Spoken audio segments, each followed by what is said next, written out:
Hello, everybody, and welcome to Around the World with Duff. It's me, Duff. And that over there, right there, is Around the World. Thank you so much for tuning in on this day, episode 11, June 4th, Thursday. June 4th. It's June. How did we get... that's just too much to process. I really want to thank you all for your support over the past, I guess, 11 episodes. I really can't believe it's been 11 episodes. And thank you all for tuning in, for your comments, especially during this time. I know that this is a difficult time for all of us and for everybody across the board.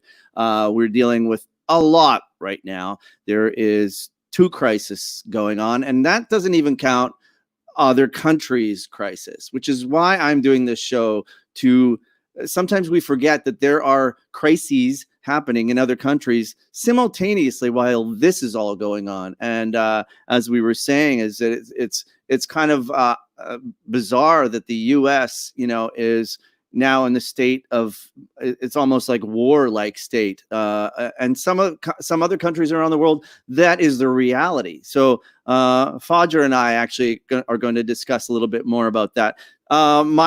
So this show, for any of you that haven't tuned in before, if this is your first time, Around the World with Duff is actually me checking in with people in different countries around the world, different communities, checking with people on the ground. We sometimes get too much information coming at us that's spun by the media, and I wanted to actually go to the source and find out just what people's lives are like in those countries. And for some people who, like Fajer or our other friend the other day who was caught in LA trying to get back to Korea, people are also in a state of limbo, where they can't get home and they're with their families, and and people have lost their jobs and all that kind of jazz. So there are a lot of issues at hand, that's for sure. And we're dealing, of course, with extreme racism and riots and protesting globally. I mean, when you look at some of the other countries around the world that are protesting, some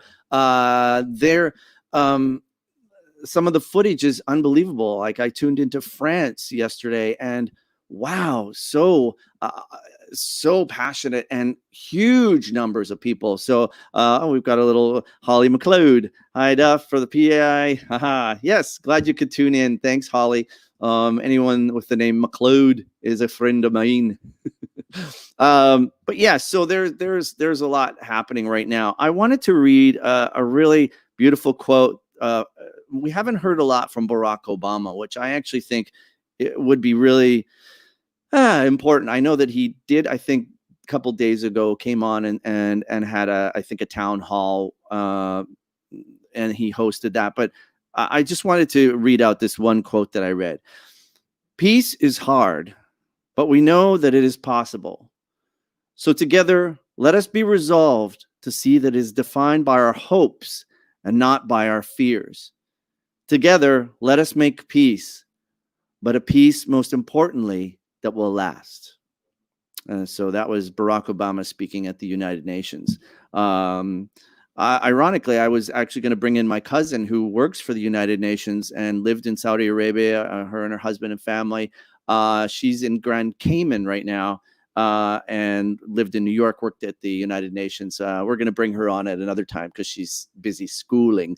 So we'll say hi to Glenna. So so this show streams live Tuesdays, Thursdays, and Saturdays. The times will vary, as I've said on other episodes, because it's hard to schedule people at different times all over the place.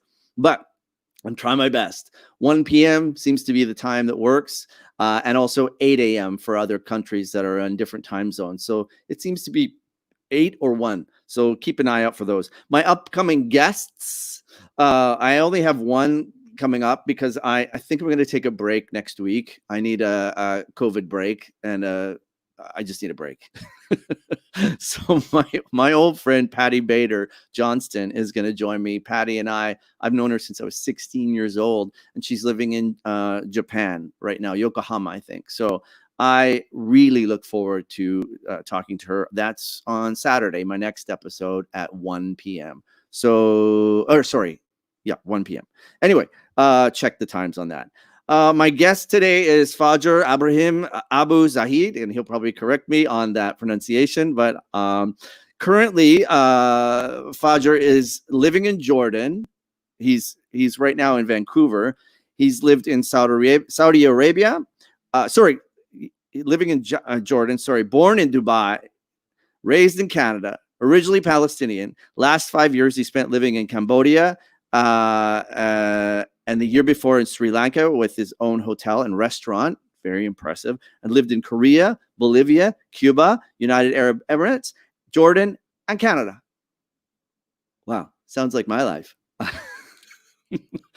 We'll have a few things to talk about. So I also, it's Pride Month. I don't know if you folks know that, but it's Gay Pride Month. So stand with my people in solidarity and celebrate Pride, LGBTQI, all inclusive. And we all stand in solidarity also with our brothers around the globe. All of our Black brothers and people who are protesting for their rights. Yes, I was going to say something about my Kenny Rogers beard, but I think it's obvious. I will be singing Islands in the Stream before you know it. So I also wanted to do a little Corona update. This is always interesting. Every day the numbers jump like crazy. So globally we are at 6. Oh, hold on. Let me get my little graphic team here happening. I like these maps. So globally, we are at 6,538,456 cases. That jumped quite significantly. Global deaths, 386, 581,000. The hardest hit places in the U.S. As you can see, the U.S. is almost solid red. Looking at the map, I actually see that the southern U.S., like this Tennessee and Alabama, and in the south there, Florida, those states aren't doing so well. Texas is completely red. Los Angeles, Chicago is the worst for cases, but not for deaths. New York, one of the worst. L.A. is a very, very heavy spot. Philadelphia, Boston, and Detroit. Canada has 93,411 cases. That's the stats from today, and 7,560 deaths. And so, in talking to Fajer today, I wanted to actually look at what his country is. So, the population of Jordan is 9.9 million. That's a huge population for such a small country. But here's the interesting thing: 757 cases and 9 deaths. So really, I look forward to talking to Fajer about that. That's quite an interesting. Those are interesting stats. So the United Emirates also is 36,359 cases and 270 deaths. Not very many deaths. So that I find quite intriguing in Europe and in those countries, that there aren't that many. Your friend is tuning in. Did a couple of trips. That's amazing. The trips look amazing with Fajer. I'm really excited to talk to him about that. So the drastic measures that were taken in Jordan regarding containment is what I think saved that country. Our friend Dawn is tuning in here. Ibrahim, and he's from Jordan. Ibrahim. Okay, that's great. So in Jordan, this is kind of weird jumping back and forth between cases and comments about, hey, we love Fajer. So there were 30,000 tests done to date in Jordan. So also interesting. Now let's get back to BC, where Fajer is. There are 2,623 cases in BC and only 166 deaths. I shouldn't say only. That's quite a few people, out of nowhere to pass away in a few months of just COVID-related cases. So the one thing I really want to stress is Quebec. Quebec is opening up its doors to business, and people aren't wearing masks, and they're being reprimanded for that. And I hope that they realize that there are 51,884 cases in Quebec and 4,794 deaths. That's horrible, horrible. I really hope the Quebec government steps up and locks down and takes some measures of social distancing. And it's up to the people. That's what I'm finding is, the government can say whatever they want, but it's really up to the people to buckle down. So anyway, before we get to Fajer, I just got a message from my infield reporter, Lloyd Dickie Robinson Johnson. He's apparently he's supposed to be in the Middle East, but let me just check in with Dickie. Hold on here. Oh, you thought you can get away with sending a spy to Russia without Sergei Sakitov not knowing? You're gonna send me money. Send money. Send money today. You send money to Sergei Sakitov right away. Or Dickie Johnny Dick is going to not be happy because we have tickling contest in Russia. And you will pay. You understand? To my mama's bank account. She's a really nice lady, okay? Listen. Goodbye. What the hell? I don't know what happened there, folks. That was supposed to be Lloyd. I guess Lloyd's been kidnapped and we need to send ransom, I guess, to Sergei's mom. Sorry about that. I'll check in with Lloyd. I hope that he's okay. I really was counting on a report from him from Jordan. So I'll just talk to my producers and to the team out there taking care of things, and we'll get back to you on how Lloyd Dickie Robinson Johnson's doing. I hope that he's okay. Godspeed to Dick or Lloyd, sorry. And I hope he's all right. Before I think it's time to bring in Fajer. I think that's enough fooling around. Fajer is in Vancouver right now. Let me just see if he's kicking around. Fajer, are you there? Hey, buddy. Good morning from the West Coast. Good morning from the East Coast. How are you, Duff? Thanks for having me on. Oh, I really appreciate you coming on. Thank you so much. And thanks to our friends, Stephanie and Anthony, for connecting us. Yeah, Stephanie and Anthony. Two of the most amazing people I have ever worked with in my life. So yeah. Thank you to them. Yes, and thank you for joining us. You are in Squamish, BC, is that right? I am in Squamish. For those of you that don't know Squamish, it's about an hour north of Vancouver, halfway between Vancouver and Whistler. Yes, I know it well. Right in the mountains. It's beautiful. It's one of the most beautiful drives, actually, up to Whistler along the mountainsides. And you go through Squamish, which is kind of an old mining town, right? Mm-hmm. At one time. Yeah, the Sea to Sky Highway. Yeah, Sea to Sky, right. Yeah. Stunning place. So, I mean, you could be in worse places, that's for sure, right? Yeah. To be honest, it was quite a journey to get here, so we deserve being here. I bet. We just got back 10 days ago. Right. Well, can you tell people a little bit about yourself? For people those of you who don't know you, who are watching, I'd love for them to know a little bit about you. Just give us a little bit of background. Yeah, well, I'm born in Dubai, but I grew up in Ottawa. Oh, wow. So my folks are Jordanian. Okay. So I'm a dual citizen. I'm a Jordanian Canadian. However, we're all ethnically or originally Palestinian. Right. Yeah. And I just want to put up so Jordan is actually borders Israel, Syria, Iraq, right? It's sure. Right in the Middle East there is. Yeah. I just want I like showing. And if you zoomed in a little bit, right into the Dead Sea and the Jordan River. Yeah. You'll get to see the actual border. Oh, I see. Okay. Okay. So a lot of people, that's what my grandparents did. They basically swam across the Jordan River when the war happened with Israel. And a lot of other people did as well. Right. Yeah. To get out of there. And that's the whole West Bank. That was that whole conflict that was happening. Yeah. But now I'm happy to be in BC. Yes.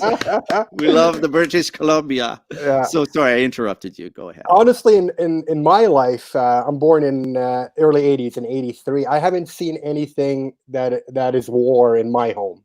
Right. I've had a pretty privileged life. I had a tree Right. house in Ottawa. Oh, I, gee. during our summer holidays, we would visit the Middle East to visit family, but very nice. We never suffered or anything. But this And last journey that I took from the Middle East coming back to Canada, yeah, it was the most stressful journey I probably have ever I taken. can imagine. When did you come back from? 10 days ago, we flew in, and flying internationally Oh, across okay. an ocean during Corona times, it really was a bit stressful. And I have a young family. I got a Yeah. 3-year-old daughter and an 8-month-old boy. So 10 days ago, that's not that long No, ago. no, we're still in quarantine, Wow. actually. I'm Hence the surprised beard. you. Yeah. Yeah, right. Yeah, me too. So, talking about the numbers, you mentioned how British Columbia is doing so well with the Yeah. numbers when it Yeah. comes to Corona. Mhm. Canada is doing awesome. We landed here 10 days ago, and immediately we were told exactly what we had to do, Hmm. which is a mandatory 2-week quarantine in your home, Right. which is really tough. Every time I fly into Canada, the first day I get there, I got to see my friends, I got to see Yeah. family. It's a busy social calendar, Yes, especially Vancouver. Yeah, so it's so bittersweet flying into Canada after being away for nearly a year into Corona. So we Yeah. we rented a house and in Squamish, and we're just nearly out of the woods. Just a couple of more days to go, and then we can see my in-laws and friends and whatnot. So you're with your in-laws there, but your parents are still in My Ottawa, or parents are in Dubai. so they went back. Yeah, they went Okay. back. My wife is from North Vancouver. She's from Deep Cove. Oh, Deep Cove. I Yeah, have it's friends. I very have friends beautiful. that live there. It's so beautiful too. Yeah. We've Amazing. uh, we've lived in North Van previously, but we decided this time around we would enjoy less city and more nature, so we decided on Squamish. Right. Oh, So interesting. the way the Canadians have dealt with the self quarantine upon arrival, it's really smart. It's quite clever, and I Hmm. think it has to do with why the numbers are down here. Yeah, I think so too. Yeah, That's crucial. Is the lockdown and the social distancing. They're it's a tricky thing right now with the protests going on. How do you yeah, what are your views on that? On that sort of like people, there's an argument of like, well, there's a bigger issue at hand, yeah. which is we need to change this huge thing about our society. And then we've got COVID happening where the social distancing isn't happening. So Yeah, how yeah. do I you mean, I feel just about that? watched Trump walk out of the White House to the church holding the Bible, Yeah. and nobody was wearing a mask. No. There were so No. many of them walking. Yes. So I don't know. I think we're living during unprecedented times, and Yeah. it's like a pressure cooker Yeah. that exploded. But the time in which it exploded, maybe part of it has to do with the people have been sitting at home for so long, and they just exploded on every front.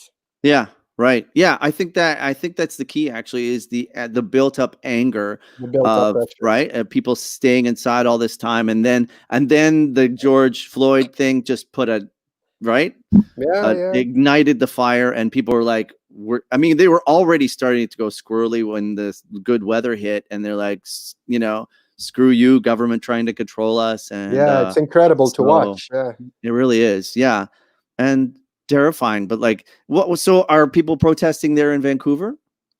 Honestly, I don't think so. I couldn't tell you, to be honest. We're in self quarantine in Squamish. I Oh, can tell you Squamish is very quiet. Nobody's protesting. yeah, nobody's protest. I don't think there's ever been a protest in Squamish. Yeah, so everybody's keeping it real cool here. Right.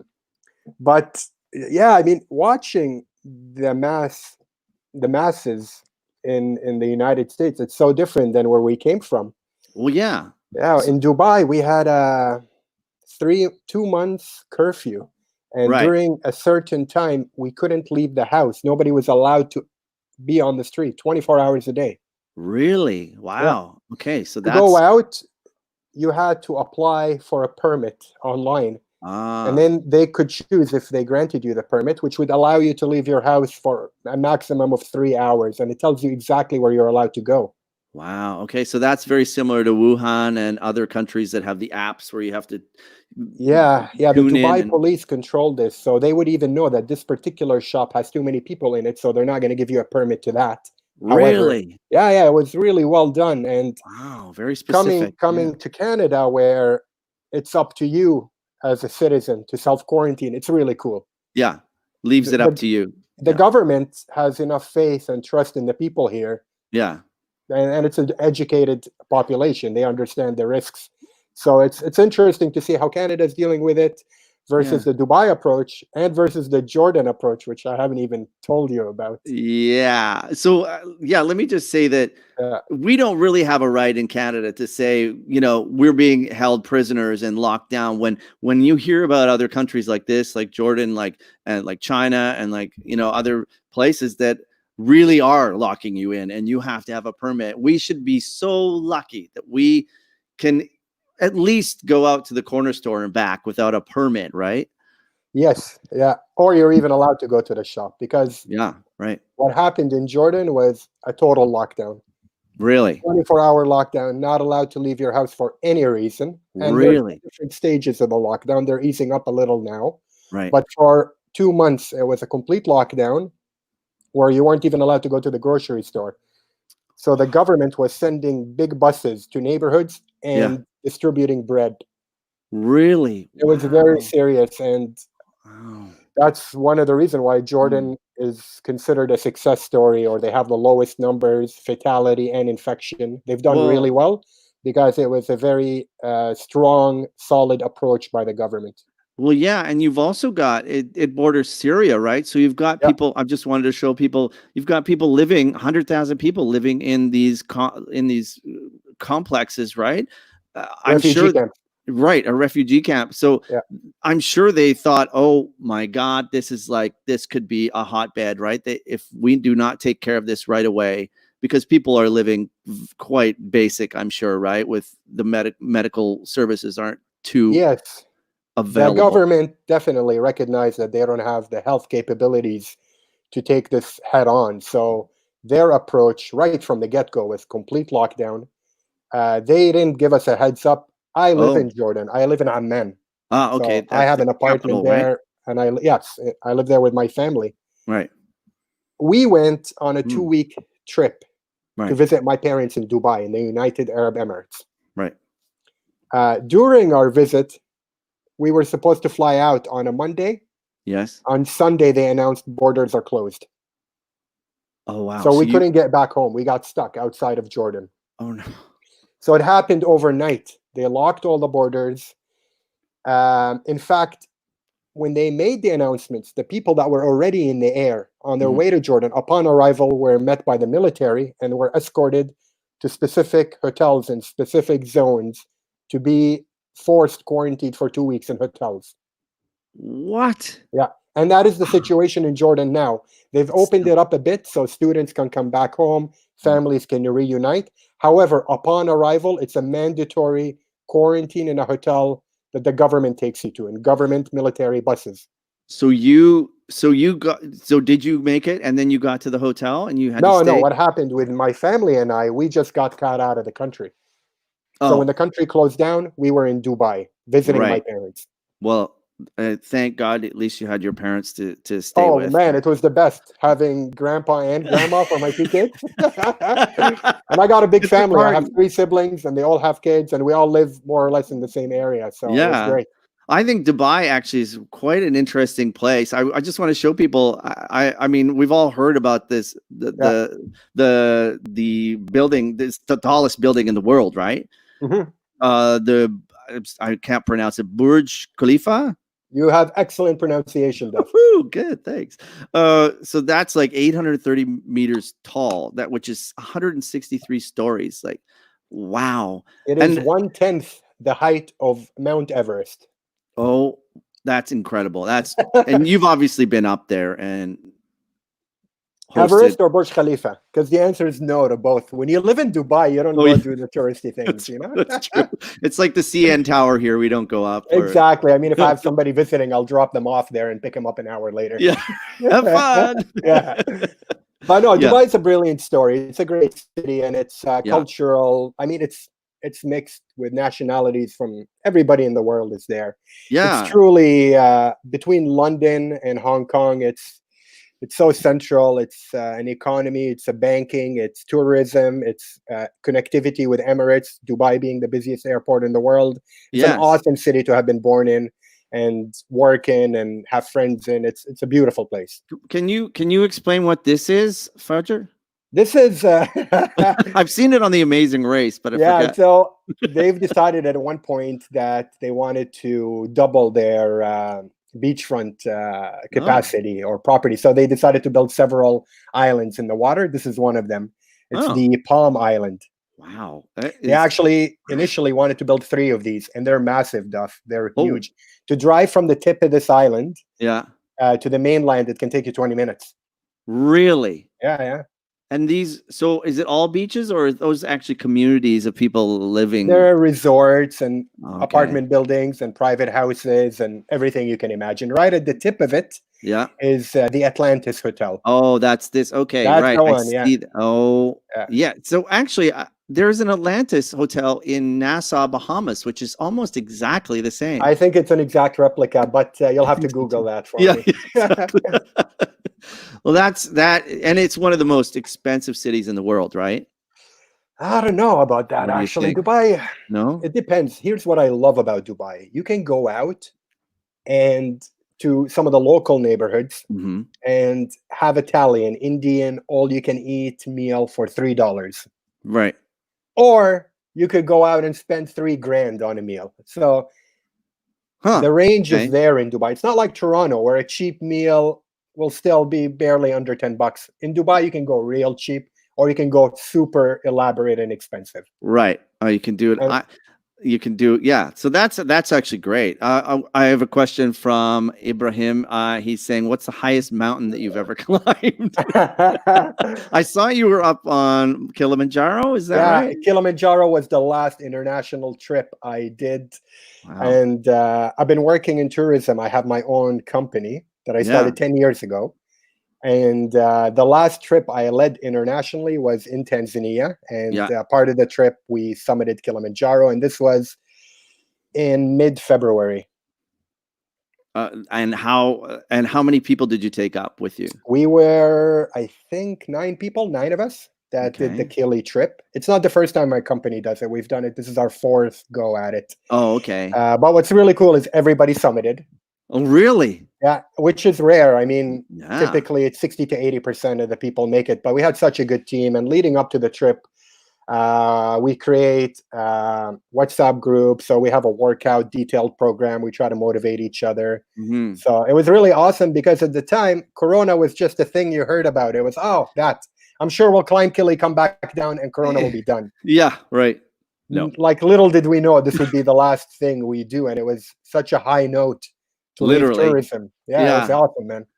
So yeah. So your company, I put the thingy down on the scrolling there, the ticker, Yeah. Escape Travel. So yeah, you've obviously got a travel adventure company that takes people on these incredible adventures, right? Like here, where is this, Fajer? This is last summer in Mongolia. Wow, jeez. And you've and then Bangladesh, is that right? Yeah, this is a floating market in southern Bangladesh, and Look at that. Bangladesh is actually the least visited country in the world when compared to its own population. Really? And it's probably the most photogenic country I've ever been in. I They don't bet. see many tourists, so people always crowd around you. Yeah. They love having their pictures taken. Once the great. world opens up again, I highly recommend you go to Bangladesh. Yeah, I think I'm going with you actually. It's such an awesome location. It's got the south of Bangladesh is home to the Sundarbans, which is the largest mangrove forest in the world, Oh. with one of the highest tiger populations in the world, wild tigers, the Bengal tiger. Oh, the Bengal. Oh my God. So that's up to great. like 30 people a year die from tiger attacks in the south. Really? Yeah. So what we do is we hire a beautiful ship and we go down there for a few days to explore and try to find the tigers, and it's really a great place. Can I book now through you? Can we? Can you Oh man, I secure can't me wait a till the seat? world opens up, man. It's Oh, I know. Well, and also Bangladesh just got hit with a huge typhoon or yeah, cyclone, I mean, right? typically the country is 50% underwater. That's during the dry Oh, season. During the wet right. season, Bangladesh is 70 to 80% underwater. Right. It's such an incredible. I mean, talk about climate change and Yeah. the war of water and land. Bangladesh is ground zero for that.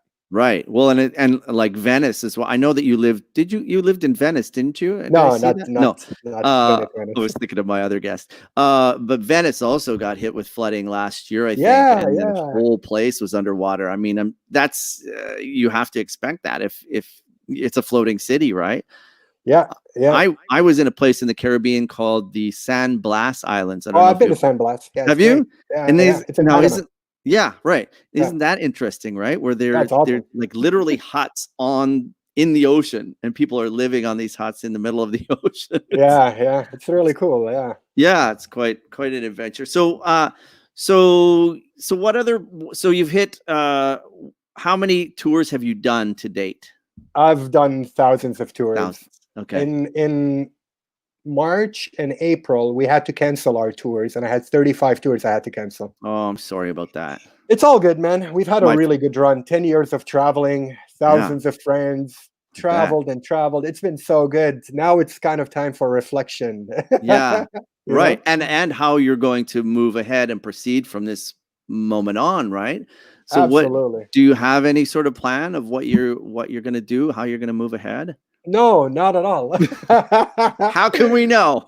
How can we know? So Yeah. that's the reason for coming up. We were planning to come to Canada for the summer anyway. Right. We were stuck in Dubai. There was actually no way for us to get back here. Okay. However, last week, Emirates Airlines announced a handful of direct flights, repatriation flights. They cost an arm and a leg, but I booked on the first one to get my family back here. Good for you. So we all flew here.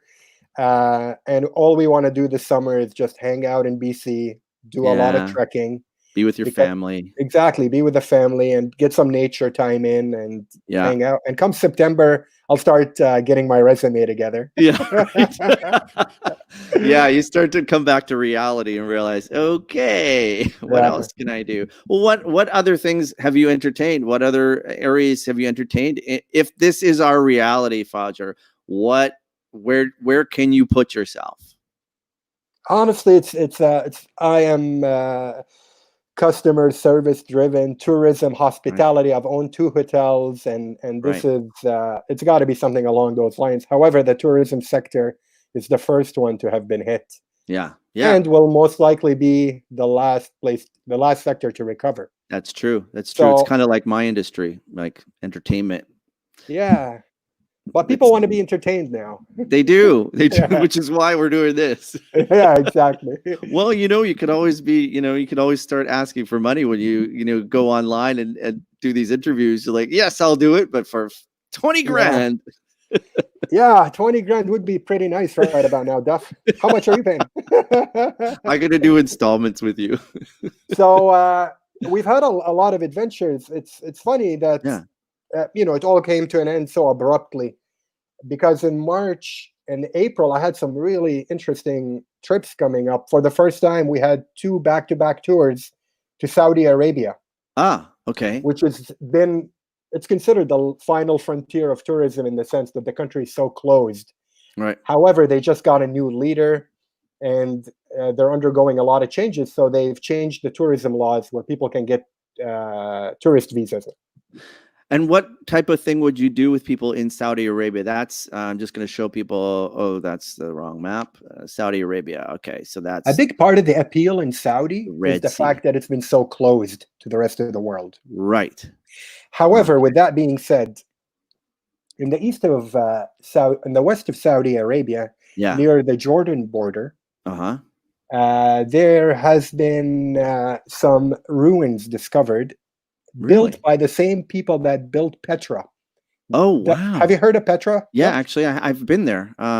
That's in Turkey, right? Petra is in Jordan, actually. It's one of the 7 wonders of the world. Oh, sorry. I was thinking of another place. Sorry. Okay, so they've discovered a whole new area in there. And exactly. what? So you take people on a tour through there? Yes, we take people on tours through there. However, there's so much to Saudi. Our first tour ever was going to go to the capital, Riyadh. Oh, yeah, right in the middle. And then from there, we're going to go to something called the Edge of the World, which are these massive cliffs that are a 2-hour drive from the capital city. But there's a lot in Saudi. So this was the first trip that was canceled for us. Our Yeah. 2 back-to-back trips to Saudi. Right. I just sent you the name there, Midan Saleh. Oh, that is. If you Google that, you'd be able to see a picture of these epic ruins Oh, okay. that are available in Saudi. Well, I can't show them on here because I'd have to upload them. But people can. Let me just copy that so people can actually go and look at it, because that's really important for people. This is why I do this show, because I want people to know. I think I sent it here. Hold on. There. So there we go. So that's what Fajer's talking about. Midan Saleh. Midan Saleh, yeah. That's just one example, but that's certainly one of their most epic things. And not many people have been to Saudi Arabia. Not many people have been there. And for the country to open up for the first time ever, there was a hype. And I that's why I did 2 back-to-back trips, which sold out right away. Everybody wants to go to Saudi. I bet, because it's been closed off for so long. So yeah, so unfortunately we had to cancel those. Oh no. In April, I was supposed to be in North Korea running the Pyongyang Marathon. Oh, of course you would. Yeah, and that trip was canceled. But North Korea was the first country on the planet to close its border. They closed their borders early on in January. Yes, I remember that. Right. And I remember at the time when they closed the borders and I had to cancel my trip, I was bummed out. I was like, "Oh man, North Korea is so silly. Why are they doing that?" Come on. Loosen but now up. the whole world is closed. The whole globe is closed. Yeah. Well, I bet you're glad you didn't end up there, because locked there. Yeah, right. Because that would have been. And then how many people on each one of those tours were you ready to? Oh, for Saudi, I had over 30 people between the 2 trips. So great. North Korea had canceled so early on. We only had a few bookings. But I watched you 2 days ago, Montenegro. Yeah. I forgot the name of the activist. What's his name? Sorry to put you on the spot. No, it's the pronunciation I have to get right. Zdravko. Yeah. So I heard, first of all, I love Montenegro. I've been there a few times, and what a beautiful place. It looks so gorgeous. Dude, it's the most beautiful in Eastern Europe. Montenegro is amazing. Yeah, But you guys were discussing Lesotho. Yes. Oh, yes, in Africa. And you didn't know where Lesotho was. And I couldn't help but laugh, because I'm supposed to be in Lesotho at the end of March. You are? Really? I was supposed to be. I had a tour there, yeah. Now, what's Lesotho famous for? It's amazing. So Lesotho is an enclave. It's a country within South Africa. Yeah. It's got a very interesting history to why this one dot within, surrounded by South Africa as a country. Yeah. It's a tribe of people that are more or less known to be peaceful, that were getting attacked by the Zulus. So they moved up the mountain to escape persecution and eventually made their own country called Lesotho. Oh. And Lesotho is known as the kingdom in the sky. Wow, it's like what do you call it? Wakanda. Something like that. And what it's famous for, it's got the highest low point in any country in the world. So the lowest point in Lesotho is about 1,200 meters above sea level. Wow. You get what I mean? Yes, yeah. It's like extreme. It's very high up, and it has one of the only, if not the only, ski resort in Africa. Yeah, okay. So because I've been to South Africa, I've been all along the tip, and it's between Durban and Johannesburg. It's from Durban. It's a 3-hour drive. Okay, I've been to Durban. Okay. So the drive from Durban to Lesotho, it's called the Sani Pass. SANI. Okay. The Sani Pass is coveted by travelers as one of the most beautiful and exciting and thrilling drives you could do in all of Africa. Right. It's switchback roads that climb up 2,800 meters. It's an incredible drive. And switchback roads is so it's scary. Awesome, man. Yeah. I bet. So you leave Durban, you enter the kingdom in the sky by way of the Sani Pass, and then you spend a few days exploring Lesotho, which is very unique culturally, historically. And then you come out the north end into Johannesburg for a few days and you fly out. That was the tour.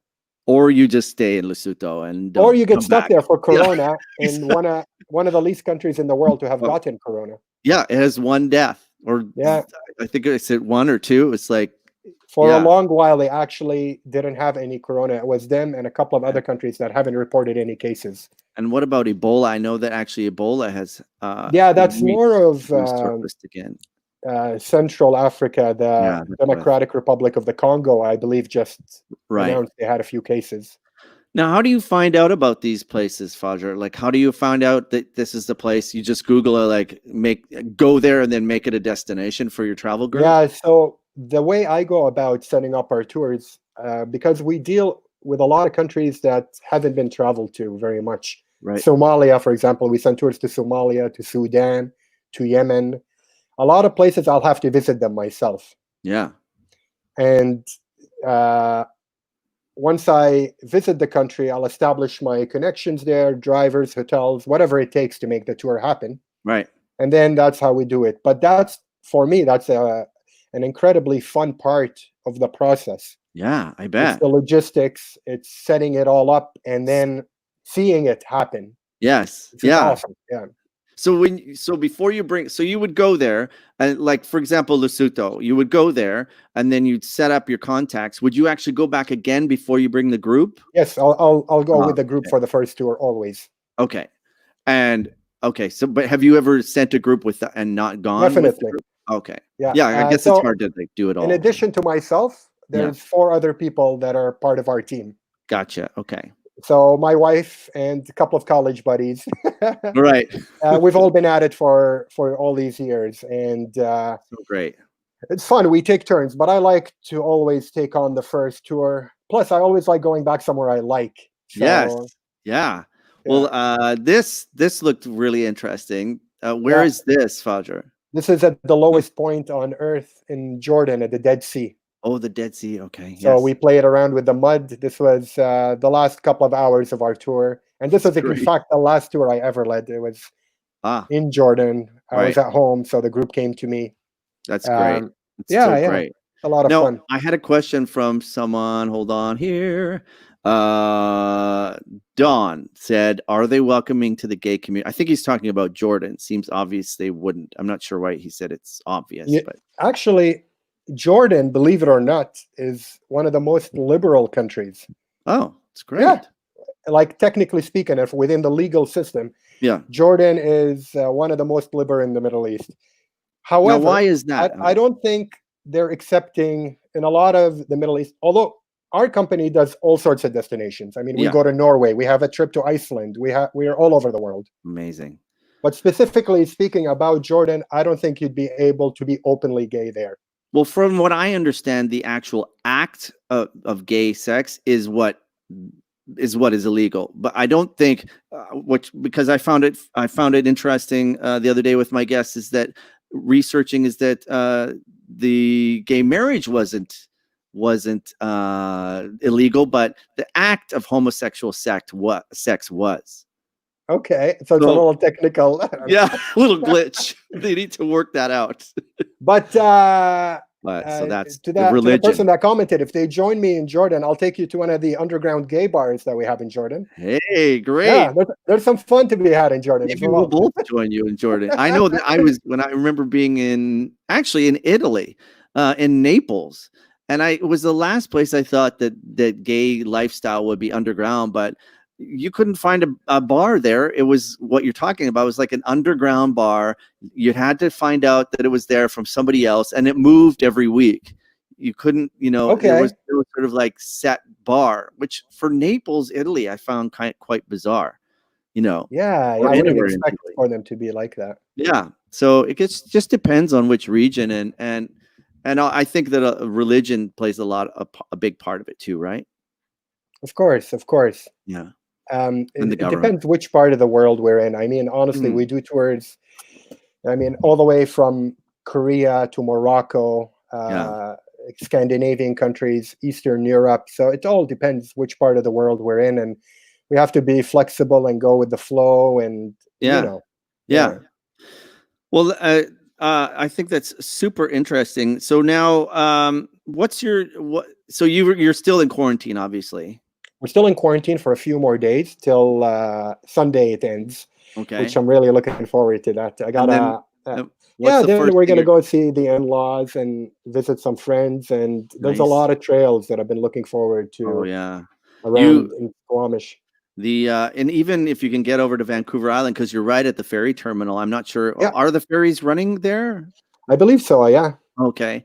If you yeah. can get over to Vancouver Island and head to the Nanaimo River, Uh-huh. it's paradise, Fajer. It's a swimming paradise. And just drive up the Nanaimo River, and there are little spots all along the river where there's rocks where you can lay in and you can dive in. The water is so fresh and so clean. It's heaven. I spent a whole couple of summers there, and that's where I went every 5 minutes I could get.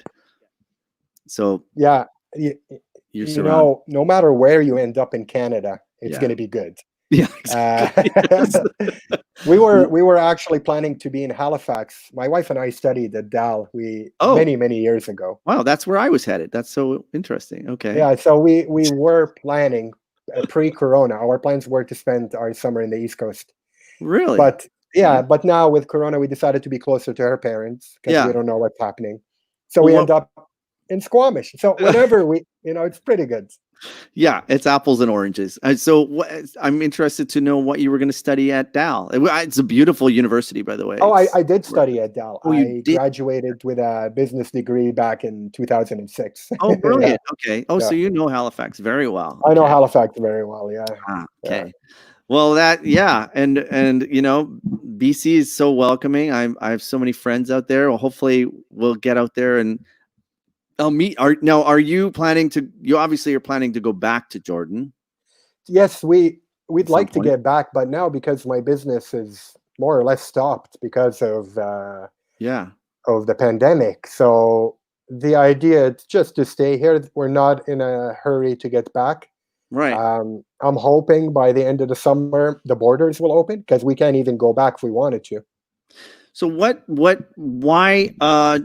not center yourself in Canada? Why do you have to be in Jordan? Other than you probably love it there, I'm sure. Yeah, I mean the cool part about my business is really I could be living anywhere. Yeah, and you have. And yeah, I mean we've ran and operated tours in Ethiopia while I've been camping in California. Right. It can be done. Yeah. As a traveler, it's nice to be positioned in the Middle East. Right. I am a 5-hour flight from half of the world. I mean, within 5 hours, I will cover most of Africa, most of Europe, and That's Asia. true. That's right. So Yeah. I like traveling, keeping an eye on things on the ground. I do enjoy that. I think Canada's great. Yeah. However, especially out in the West Coast, we do feel a little bit isolated. Yeah. Seattle is our closest thing. You know what I mean? Yeah. And Seattle is actually a hot spot for the virus as well. And the borders are closed anyway. Yeah. Yeah. So, So I do like positioning myself in the Middle East just because we're a hop away from everything. Yeah, it's much easier to get around, right? Yeah, and we exercise that right frequently to fly. Yeah. So yeah, I mean, you can fly for a weekend. The last thing I did before being stuck in Dubai, my wife and I flew to Georgia. Oh, Not Georgia, USA, Georgia, no. Caucasus, Tbilisi. Yeah. So we went on a week-long ski that's trip. Russia? Is that up near It's south of Russia. south of Russia? Okay. So Georgia, Azerbaijan, and Armenia are what's referred to as the Caucasus. Right. Okay. So we flew to Georgia, which is a quick 3-hour flight. We literally went there, skied for a week, and flew back to the desert. It was so nice. That's amazing. Yeah. Wow. Well, So, I hope we can get on one of your tours someday, and yeah. I mean, at the moment, we have to be a bit realistic. I don't think international travel will go back to the way it was for some time. No. And by some time, I mean at least another year and a half. I think so too. Yeah. I flew through Dubai's Terminal 3, which is the home of Emirates Airline. Oh, yes. It's the busiest airport in the world. Right. And it's a place that I fly through Dubai. Mm-hmm. And it was depressing. I mean, that day they had 4 flights. Typically, there are 4 flights every 5 minutes. Oh, I think I saw a photo that you posted of it was just empty. The airport was empty. It's completely empty. It was depressing. If you wanted to see the embodiment of what Corona has done economically. Go to Dubai's busiest airport right now. It was depressing. So, and after seeing that, it kind of even hit me on a deeper level how Yeah. bad it is. What's happening? Yeah. Like if I'm doing bad with my company, Yeah. Emirates airline in the city of Dubai, and every other anything that has to do with travel and tourism is dead. I mean, it's zero is the amount of tourists that are traveling. So that's right. I'm getting a lot of emails and phone calls and messages from my agents and my guides that are throughout the world. They're really suffering. Right. Well, cruise ship industry shut down too. I worked for Princess for 12 years, and oh no way. Yeah, and what did you do there? I was a guest entertainer, singer in the shows, so that the entertainment shows they have the big. So, I've seen that you play the guitar. Yes, yeah. Okay. I was more of like a like a Vegas performer in the shows. We were very it was like a bunch of dancers and a big band behind us, and me and usually a female singer. It's very Vegas. Yeah. So you were there for years, huh? 12 years, yeah. That's how I know all these countries, because we on Christmas Day I'd stopped in Jerusalem. I traveled all through there, through Egypt. I saw Egypt because I was on a cruise ship. Africa, Nairobi, all around the tip, Norway. That's awesome. So you went even up north to Norway. Yeah. All over the world. So you've been around, huh? Yeah, not as much as you, I don't think. But okay. So what stands out in your mind as like where would you like to go back to? Actually, I would like to go to some of the places you're talking about some of the places that I've discovered through this show. I've been through the Mediterranean multiple times, and so I did go back to the Mediterranean, did go on my own through Europe. I would love to go back to France, to the countryside of France, and to the Tuscany, into that whole area. But I would love to go to Vienna. Fancy. I like it. Yeah, the eastern areas there. But I've always wanted to take the train across, also the train across Russia. The Trans-Mongolian. Yes, yeah. I've done a part of that. Have you really? I have, yeah. That intrigues me. From China to Ulaanbaatar, Mongolia. Oh, okay. Yeah. Yeah. And Mongolian culture also intrigues me. I love Mongolian food. I know in Toronto I've had Mongolian food. Well, Vancouver actually has some of the best Mongolian food on Davie Street or Denman Street. Okay. So there's this little. I'll add it to my list of things to do when quarantine is over. Yeah, exactly. You're gonna have quite a list. You guys are so lucky in Toronto. I think Toronto is such an awesome city, especially when it comes to food. Yeah, you're really able to get into it all there. Yeah, we've got Ethiopian food. We've got every kind of food. I love Ethiopian food. I do too. It's so much fun to eat and delicious too. Yeah, that's one reason why I'm from Saskatchewan. So, which is where my other friend is from, Dawn, that was mentioning. So this is. To me, this is like living on its own planet here in Toronto. There are areas in the city where I could go and I'm the minority. I'm the only white person around. And I actually like that feeling. It prepares me if I do travel. My state of mind is different than anywhere else in Canada, I think. Yeah, Toronto is really the most multicultural spot I think I've ever been. Yes, it really is. And so we've got some interesting comments. Lorraine. Yeah, Lorraine. Marie. I think she's in Mexico now. Oh, okay. Oh, I'm really interested to talk to somebody in Mexico because that's an interesting. I think they got a huge surge today. This is my friend Frankie. He actually used to work on Princess with me. Okay, the Princess crew. Yeah, superstar. Oh man, I bet you would have had. Oh, this is one of my guides in southern Ethiopia. Oh, okay. Yeah. Oh, so in the south of Ethiopia. Yeah. If you drive 2 days worth of driving south of the capital, Addis Ababa, you end up in a really interesting pocket of tribal communities called the Omo Valley. Oh, interesting. The Omo Valley is the last great bastion of tribal communities in Africa. Right. So you have about 10 to 20 different tribes, total population over 100,000, that are living very primitively. Right. The world has not opened up there yet. Right. Exactly. They're still living like they were, right? Yeah. And Lidit, the guy who just messaged you, he's part of the Hammer tribe. Oh, I And see. I know he moved to Addis Ababa recently, and now he's on the Facebook. Oh, okay. Yeah. He's caught the bug like you. He's all over the place. Oh, Lorraine said she's back in Grand Forks. Oh, she's near you. Okay. Come and visit us in Squamish in 4 Yeah. days. Grand Forks. Where is that, Lorraine? I think that's north, right? In Grand Forks. Oh, that's might be inland. She says she left Mexico the end of March due to COVID. Ah, okay. Okay. Yeah, my friends that are down there. Sheila Martin, we'll be seeing you. Yeah, if I'm wondering if anyone has any questions for Fajer out there. If you don't, oh, she said she'll be here in Junkie. I think Juki. that's July. Yeah. All right, Junkie. So another really great part about the work that I do, it's so international. So my clients don't come from Dubai. I have people flying in from the States, from Canada, from New Zealand, from South Right. Africa.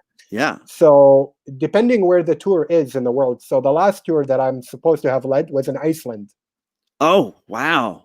And it being in Iceland, that attracted a lot of people from Canada and the States. Oh, right. Yeah, because well, actually, it's free if you fly to Scotland, or it was, anyways. If you flew to the UK, Iceland was actually a free stopover for us for a long time. Yeah. So yeah, it's looks stunning. So you were headed there, or I'm supposed to be there, but I'm here now. so many places you were supposed to be. So what I was trying to get at is I have friends throughout the world. So now I just moved to BC, and Lorraine or a few of the other people messaging you, they're people that have traveled with me in the past. Ah, okay. So it's really nice anywhere you go in the world to know people. And Yeah, yeah, and Sheila said that Iceland is amazing, opening soon. Bull jumping we do with the motorbike. Yeah. So the bull jumping ceremony, that? which Yeah. I'll let you get into that on your own time. It's when the initiation of a man, Right. of a boy becoming a man within the Hammer tribe of the Omo Valley. So the warriors will bring all the cattle and they'll line them up. And then the boy who's becoming a man will have to get naked and run across the backs of the bulls several times.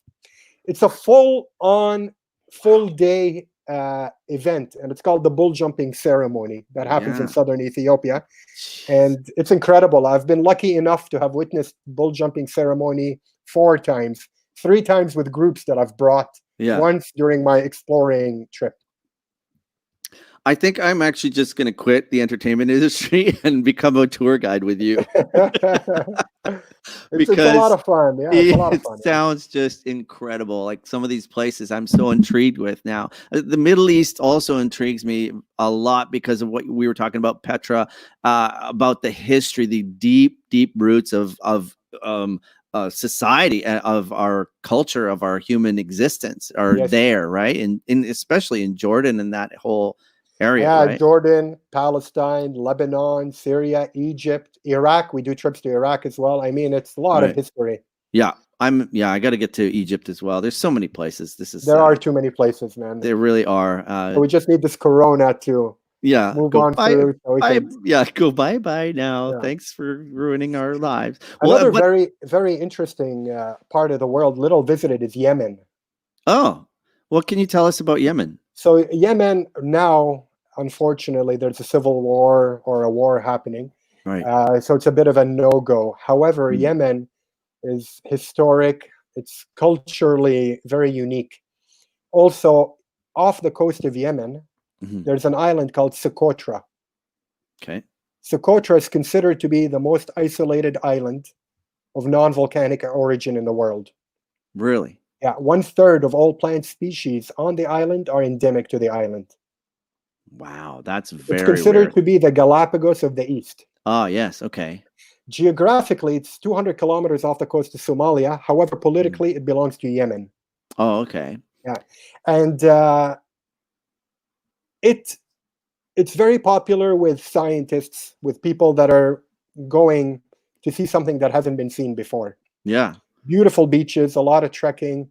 It's just a great opportunity to get off the beaten track. And a couple of years ago, they had only, roughly speaking, 100 tourists a year going there. Right.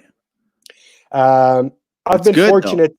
Yeah. It's very hard to get into. It's tough to get the visa. Flights there are very tough. Yeah. But we managed to set up a tour there once a year. And I was lucky enough. I keep reading these comments coming I in, know. man. They're It's so distracting. great. I love it. Sorry. So I've been lucky enough to have been there 4 times. And if you've been there once, it's such a privilege. To have been there four times, bet. it's such a privilege. I But the bet. last time I went was in 2014. Mhm. And we had a group of 27 people flying in. The way it works, Duff, is there's one flight a week from Mhm. one airport. So we literally have to funnel people from all over the world to this one regional airport Right. in the UAE, Oh in my God. Sharjah, so they can catch this one flight a week to get you to the world's most isolated island. Jeez.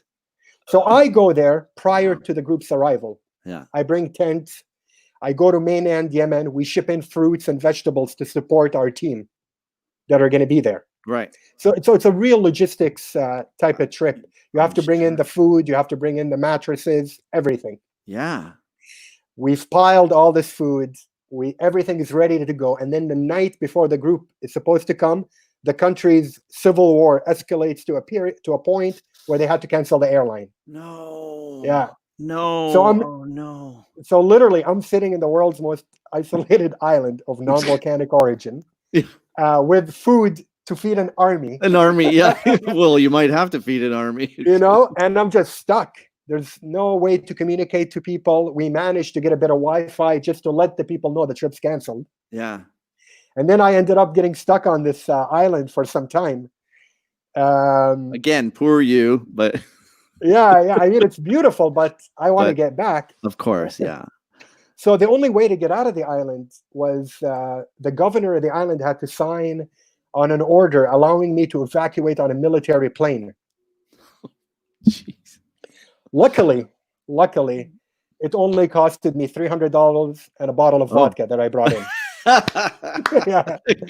The vodka could go a long way. Yeah, so literally, it was like a 2.6 of vodka and $300. And then he signed this order. It's a dry island, by the way. So the vodka Oh, it went a is. long way. Oh, Yeah. wow. Oh, that was very. So yeah. he literally signs this order, and I evacuate on a Soviet grade airplane that shouldn't be flying anyway. You know Yeah. what I mean? Right. You were just Yeah. lucky to get out of there. Just lucky to get out. And then we get to mainland Yemen, and the war was it was quite a nightmare just to escape Yeah. and get to the airport and catch a flight out of there. So Well, and then the other people had to fly to their destinations too, right? the other people were to- stuck outside of Yemen before the trip Oh. even started. But yeah, Oh. they all had to go back home. And Oh, really?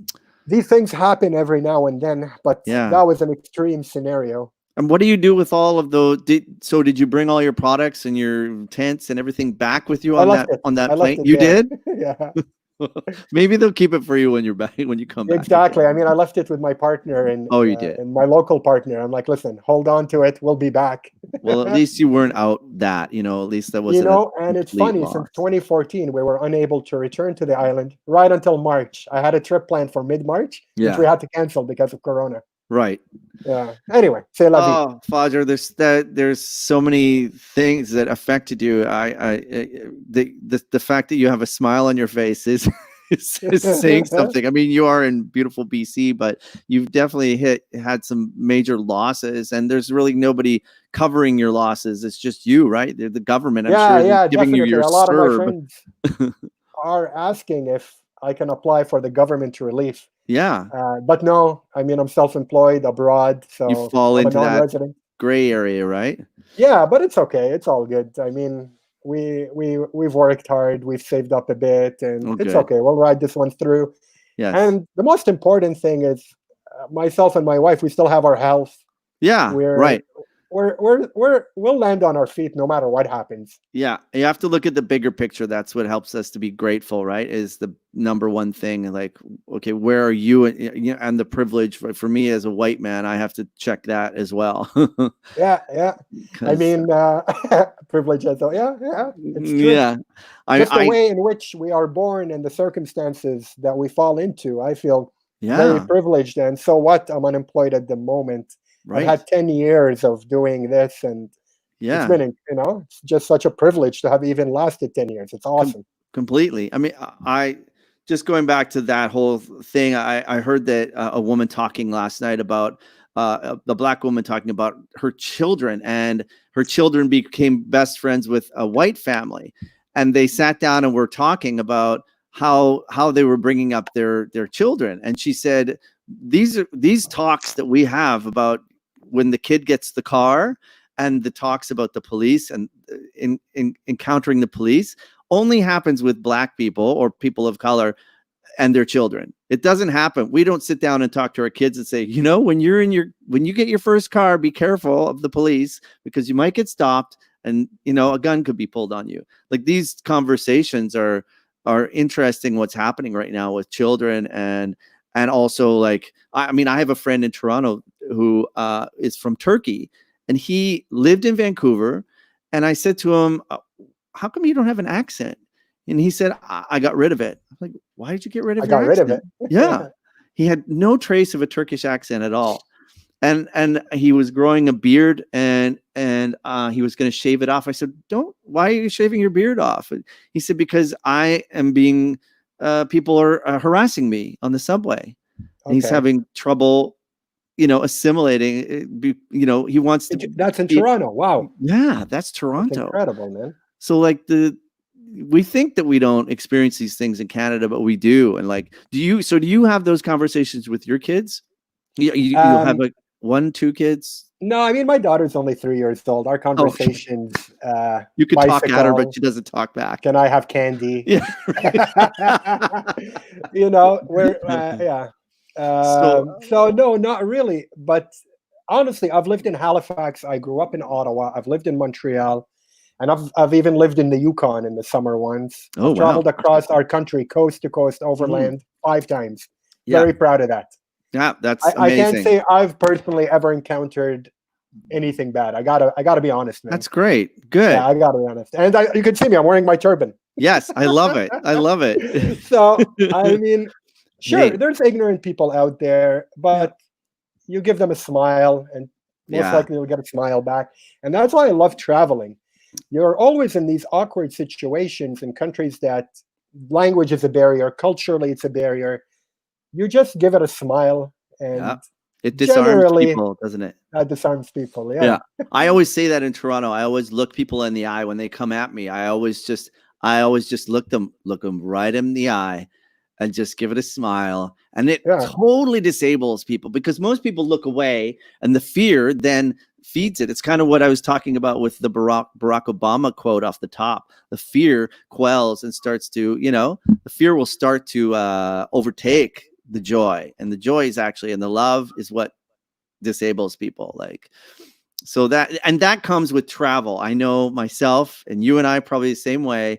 We've been in those countries where, you know, there's like machine guns and people coming at you with different things and grabbing your arm and pulling you into an alley here or there.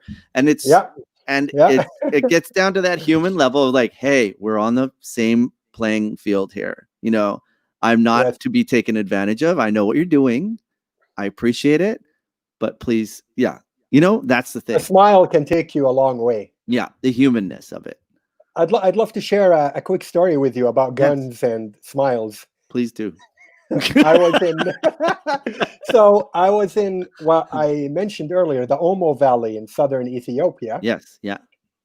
And it was my first tour ever. So I've been there previously. I've set everything up, and now I brought 20 people down with me. Mm-hmm. Always a bit nerve-wracking when you're running the trip for the first time. Yeah, I'm sure, right? And especially to such a remote location where we're going to see. This trip didn't even have a proper itinerary. Typically on my trips, I'll tell you, today we're going to see this, tomorrow we're going to climb that. Yeah, you know exactly. This trip was like, listen, we're going to drive for 2 days to the south. We have our provisions with us. We even had armed security with us. Right. And we're going to hang out, talk to the locals. And once we hear about a certain ceremony happening, or we'll visit them, we'll crash their party. Yeah, go with the flow. So it was a real go with the flow kind of trip. Mm-hmm. And so we were camping outside of a village named Jinka, which is way, a couple of days drive down there. And sitting around a campfire, and I'm talking about my adventures and this and that. And then people said, you know what, Fajer, let's get out of this campsite. Let's go mingle with the locals. Yeah. I said, okay, just let me set this up. So I hop on the back of a motorbike. In that part of Africa, the taxi is a motorcycle. Right. So you just hop on the back of the motorbike. And in Right. fact, one of my escapees joined me as well, Corina. She Oh. sat in the middle and I was in the back. And then there was a driver. We were driving down a Wow. dark road, dirt road. And we come up to an intersection entering the city. There was a mob standing. Oh. Yeah, they were waving us, stop, stop.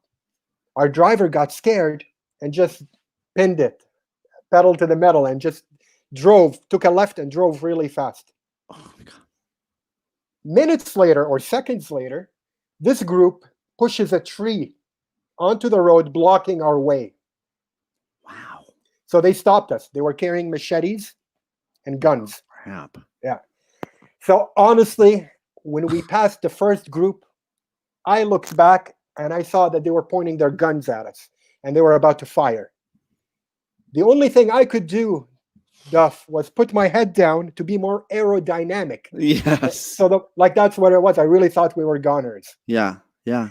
And then when they stopped us with the tree and they approached us, I could only imagine the worst case scenario. Yeah. Turns out that by chance, the leader of Ethiopia that's been ruling this country for years and years died a few hours earlier without our knowledge. Yeah. And they have imposed a curfew nationwide.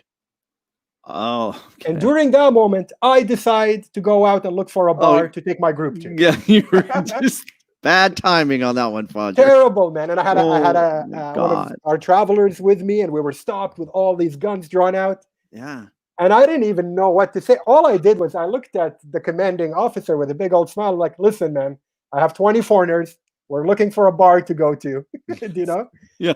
So literally the guy, it turned from such an angry, what are you guys doing, to, oh, you have visitors? Oh, let me provide you with a big old truck. So literally gives us one of the trucks he had, drives it back to the camp. We load up 20 people onto it. And then we go into town and have an epic night partying with these guys. So You did. Wow. it's a near-death experience that turned out to be a lot of fun. But that's what you just have to, it's inevitable. Stuff's going to happen, right? And you assumed the worst, right? As soon as you see that, you assume that, oh, wow, this is, but they were actually there to just keep the curfew, right? Exactly. But at the time, we didn't know what's happening in the country. No, the next morning, we woke up and they're like, oh, yesterday the prime minister died or the president died. Right. And this and that happened. Right. But it all just goes to go with the flow. Yeah. Yeah. And that's a great story because then you ended up, at a bar with all of your people and they probably were like so happy that you dude, it was such an experience. Near-death experience for a chance to party. Yeah. I mean, it was so epic. Yeah, it was fun. And 10 years of this stuff. So this is why we're smiling. We have a lot to reminisce, and hopefully things will come back to normal eventually, and people's appetite for adventure will just be that much bigger. I hope so too. I really hope so. And my friend doesn't like me using the word hope, but I really think the opposite of that is hopeless. And so I think we do have to have hope. That's what drives us, and for justice and to be grateful for the things we already have, and we're able to make change, and you will roll with it as you do, whatever happens with your company. Maybe you're going to head to, maybe it'll be one by one. You'll take them to Scotland or to very isolated, desolate places, like one-on-one tours. Who knows? But yeah, you never know. And you know what? We'll be in BC meanwhile, enjoying this beautiful part of the world and everything it has to offer. Exactly. And it never really gets ugly in BC. So, and you know what? I'll be honest with you. I'm a part of me is hoping this thing will go on through the winter because I really want to get a winter season here. Right. Oh, okay. I would love to just be near Whistler and hit up the slopes for a season. That would be Well, Awesome. again, it's like you're in Switzerland when you get up there in the winter.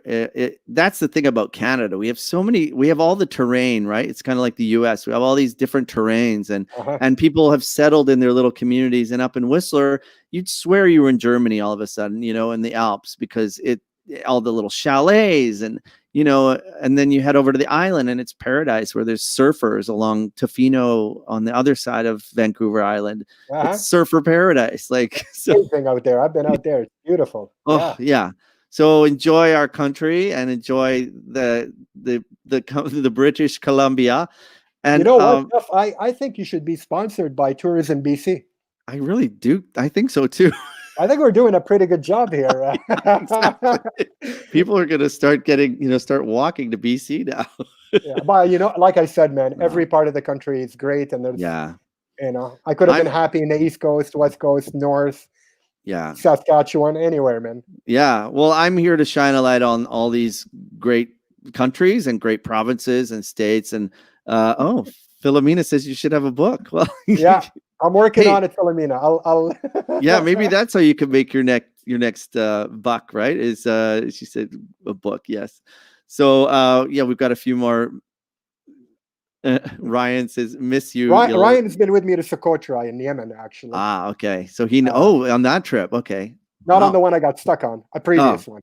Yeah. We should next time. If I have you on next time, we'll bring on some of your guests and we could talk more about absolutely some of your adventures. Yeah, one of my main team mates is in Toronto. Oh, great. Okay. And Lanner, we can definitely get him on because yeah, during this 10 years, because we're so mobile, our entire business runs online. Yeah. We chose not to live in Canada or Dubai. For 6 years, we lived in our own properties in Cambodia and Sri Lanka. Right.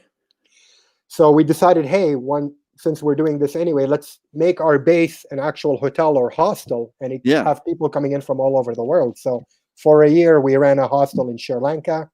And for 5, we were in Cambodia. And there's quite an adventure, a lot of stories, a lot of experience had buying land and operating your own businesses in these countries. Yeah, it's you will come away, with so many such an open mind, and that's actually why I do this show, is that I want to open people's minds and get a broader perspective, and you have really put your 2 cents into that, and thank you so much for contributing into this. Yeah, thanks for having me, Duff. It's good to talk to somebody. Now we're 10 days into the quarantine. And, call me if you get lonely anytime. I appreciate it. If you're ever in the West Coast, let me know, huh? For sure, I will. Thank you so much, Fajer, and I really appreciate it. Got some more comments here. Kathleen, admire greatly. Yes, take care of your family, and we'll talk to you soon. Thank you. We overstayed our time, but we had so much to talk about. So I'll post. Thanks for having me on. You're welcome, and good luck with your company too. Keep us all the best, brother. Take care. Okay, thank you. You too. Adios. Such a great guy. So many interesting stories. I really appreciate Fajer coming on. It was. I don't know about you, but I found that super informative and knowledgeable, and also empowering in a lot of ways. Knowing what some other countries, what they did during the outbreak, and also gaining us perspective on what people are going through now and how they're dealing with things. And I think Fajer kind of has the right attitude. Day by day, we have to just keep smiling and then be grateful for what we have and live in the world we have wherever we are, whether it's in limbo or in our parents' homes, or we can't look too far ahead and not too far back. And so I really appreciate you folks tuning in today. I have another message from Lloyd. I hope it's Lloyd. Let's just check in and see if Lloyd's okay. Hold on. Oh, my mommy said one more thing. She said that you need to send the money to her bank account. And she wants 100 million. No, mommy, not 100 million. How many? Oh, 100,000 rubles. She wants you to send it to her bank account. And her bank number is 52731. and the Bank of Russia. And if you do not deliver on time, like a visa payment or something like that, then Lloyd Dickie Johnson Robinson will not come home. I don't know where he will be, but he will not be coming home. He can't live with us. We have a very small house. So anyway, pay the money. Goodbye. I'm not paying the money to some little gnome in Russia. We'll find Dickie, Lloyd, and I'm sure he'll be fine. We'll work this out, folks. Don't worry about Lloyd. We're gonna get some money, I guess. We're gonna send somebody in to find him. Anyway, thanks everyone for tuning in. My name is Duff MacDonald, and if you like the show, share it. Please comment on it and share it with all your friends. And I really appreciate Fajer for being on today, and for Steve Amazal for his contribution to the show. Take care of yourselves, everybody. And as Barack Obama said, do not let the fear overtake your reality right now. Love you guys. Thanks for tuning in.